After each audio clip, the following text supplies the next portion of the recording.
Selamat petang, saya ucapkan kepada Sesosani.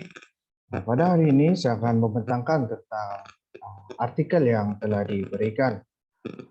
Dalam artikel ini terdapat dua bagian, yaitu bagian A dan bagian B. Untuk bagian A adalah ringkaskan pemahaman Anda dalam isi utama artikel. Soalan pertama, cari nilai tampak dan tolak subsidi bahan bakar. Untuk subsidi bahan bakar di Malaysia adalah cemerlang di kawasan kejiranan pada tahun 2011. Bahan bakar fosil selepas cukai subsidi kepada KDNK kira-kira 7.2% di Malaysia dan hanya kurang daripada 8.4% di Brunei. Dasar subsidi Malaysia untuk bahan bakar fosil secara amnya mempunyai anggaran dalam subsidi petroleum, yaitu telah meningkat dengan banyak sejak tahun 2000. Perkara ini dapat mengurangkan beban rakyat, terutamanya golongan berpendapatan rendah dan golongan berpendapatan sederhana. Untuk titik tolak pula, pemerintah Malaysia mengusulkan secara rasional dalam subsidi komoditi dalam rencana Malaysia 2010 hingga 2015 yang menyebabkan peningkatan defisit belanjawan dan hutang negara menyusut akaun semasa lebihan dan kejatuhan nilai mata wang. Sebagainya kerana kekurangan tindakan untuk memotong defisit belanjawan ini. Oleh itu, orang kurang dapat insentif untuk menjimatkan tenaga kerana harga barang bakarnya murah. Selain itu, penggunaan tenaga secara berlebihan akan mempercepatkan penipisan sumber fosil dan memperburukkan lagi kemerosotan alam sekitar seperti pencemaran udara dan pemanasan global. Yang terakhir, meningkatkan perbelanjaan negara. Ini dapat meningkatkan perbelanjaan nasional kerana untuk menampung subsidi bahan bakar, pemerintah harus meningkatkan belanja nasional. Okey, yang kedua, kaedah apa yang digunakan untuk melihat isi dalam kertas ini?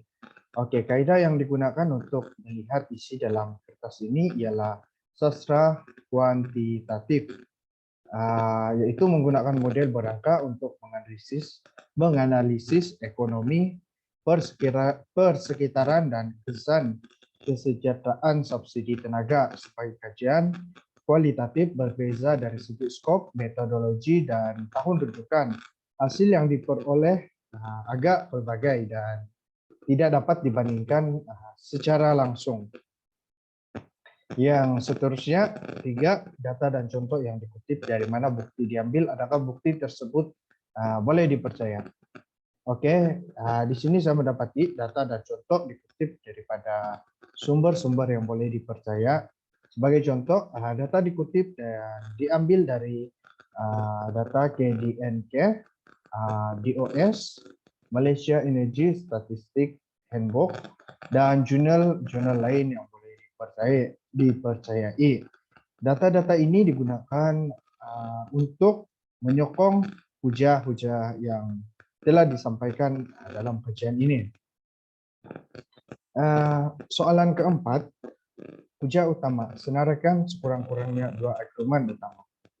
Okey, dalam soalan ini, jawapan saya, terdapat beberapa aspek yang menjadi hujah utama, iaitu isi rumah yang dibahagikan kepada 4 kumpulan mengikut pendapatan berbeza, iaitu kesan pembaharuan subsidi bahan bakar pada kumpulan pendapatan yang berbeza dan dasar pampasan yang mensesatkan golongan miskin untuk dianalisis. Kedua, ditambah kepada subsidi petroleum yang menjadi topik utama sebelum kajian ini. Subsidi gas asli yang diberikan oleh pembakar gas milik negara juga dianalisis dalam kajian ini. Ketiga adalah tetapan perbezaan disimulasikan untuk digunakan belanjawan yang disimpan atau peningkatan hasil cukai yang timbul dari pembaharuan subsidi yang dapat memungkinkan pelbagai kesan kepada pembuat dasar bergantung kepada tingkah laku pemerintah. Seterusnya, pernyataan tesis. Nyatakan mengapa Anda berpendapat demikian. Tesis ini menyatakan tentang tenaga subsidi telah digunakan secara meluas, tetapi secara ekonomi tidaklah menguntungkan. Oleh itu, kerajaan Malaysia telah menunjukkan niat yang kuat untuk mengurangkan subsidi tenaga baru-baru ini, tetapi menghadapi cabaran untuk menyediakan instrumen dasar untuk diuruskan daripada kesan subsidi tersebut. Kajian ini mengembangkan model computable General Equilibrium CGE dengan pecahan isi rumah yang mengikut tahap pendapatan untuk menilai kemungkinan kesan penghapusan subsidi tenaga terhadap ekonomi Malaysia. Ia adalah menunjukkan bahawa penghapusan subsidi petroleum dan gas akan meningkatkan kecekapan ekonomi dan meningkatkan KDNK negara. Seterusnya, bahagian B, hujah. Sama ada dasar subsidi bahan bakar di Malaysia menyebabkan eksternaliti lebih positif ataupun kepada perkara negatif. Nombor 1, tunjukkan dalam pembentangan Anda bukti balas hujah Anda.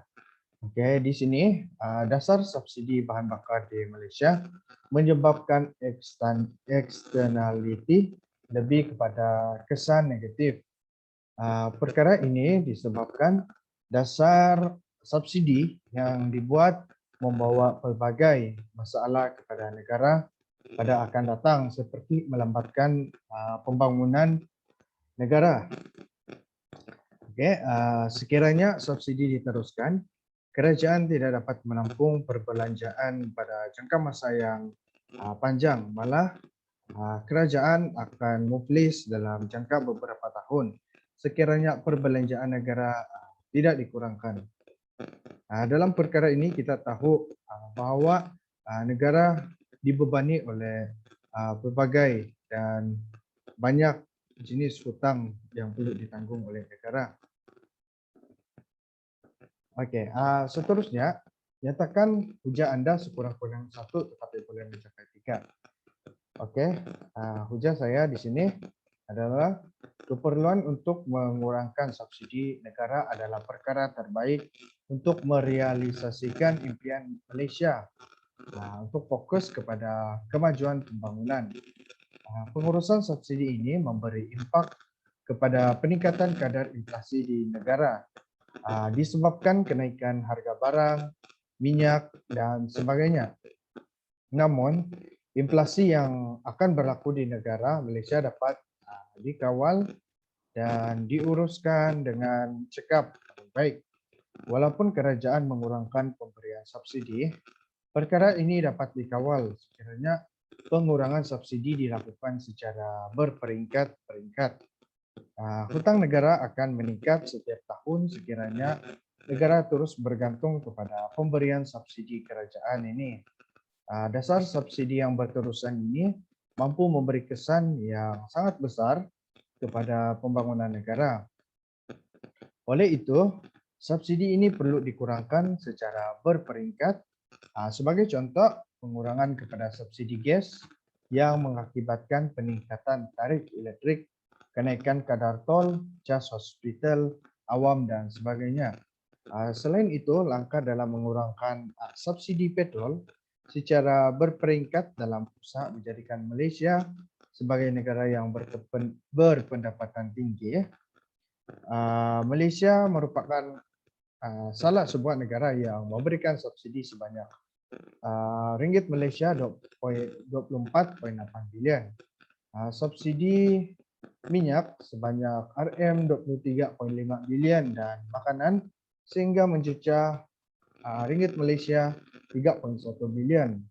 Okey, dalam perkara ini kita dapat melihat subsidi yang diberikan oleh kerajaan sangat besar kepada rakyat dan perkara ini dapat memberi kesan kepada pembangunan negara.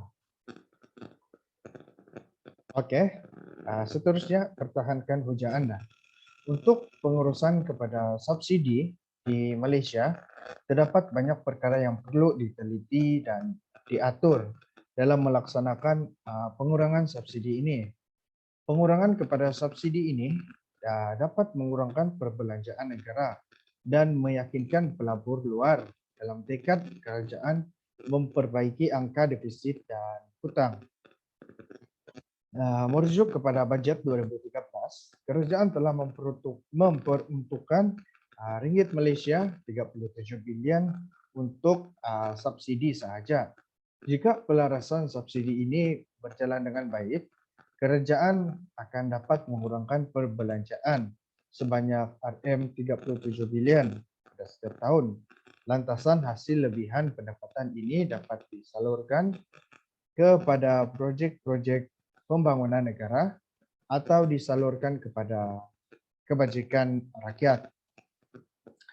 Okey, dalam pemberian subsidi ini sebenarnya golongan berpendapatan tinggi dan syarikat perniagaan telah mendapat manfaat yang selebihnya dan bukan daripada golongan yang tidak berkemampuan B40. Sebagai contoh, golongan berpendapatan tinggi ini dengan kereta yang besar boleh menikmati subsidi bahan api yang lebih berbanding dengan golongan berpendapatan rendah, iaitu dengan menggunakan kereta kecil saja ataupun menggunakan motosikal saja. Contoh lain yang boleh dilihat ialah melalui tarif elektrik murah. Perkara ini dapat dilihat melalui golongan berpendapatan tinggi dan golongan berpendapatan rendah perlu membayar tarif yang sama. Boleh dikatakan bahawa golongan berpendapatan rendah ini tidak mempunyai penghawa dingin, tetapi golongan berpendapatan tinggi mungkin telah memasang penghawa dingin. Daripada perkara ini, subsidi akhirnya diberikan kepada golongan berpendapatan tinggi. Sebagai kesimpulan, dasar subsidi ini mempunyai banyak kelemahan kerana manfaatnya lebih kepada golongan berpendapatan tinggi, malah golongan berpendapatan rendah kurang mendapat manfaat kepada dasar subsidi yang telah diberikan oleh kerajaan. Oleh itu, dasar subsidi ini perlulah dimansuhkan dan digantikan dengan dasar lain yang lebih efisien agar mampu meringankan beban rakyat yang memerlukan dan secara langsung dapat membantu kepada peningkatan ekonomi negara. Sekian saja pembentangan saya pada hari ini. Sekian dan terima kasih.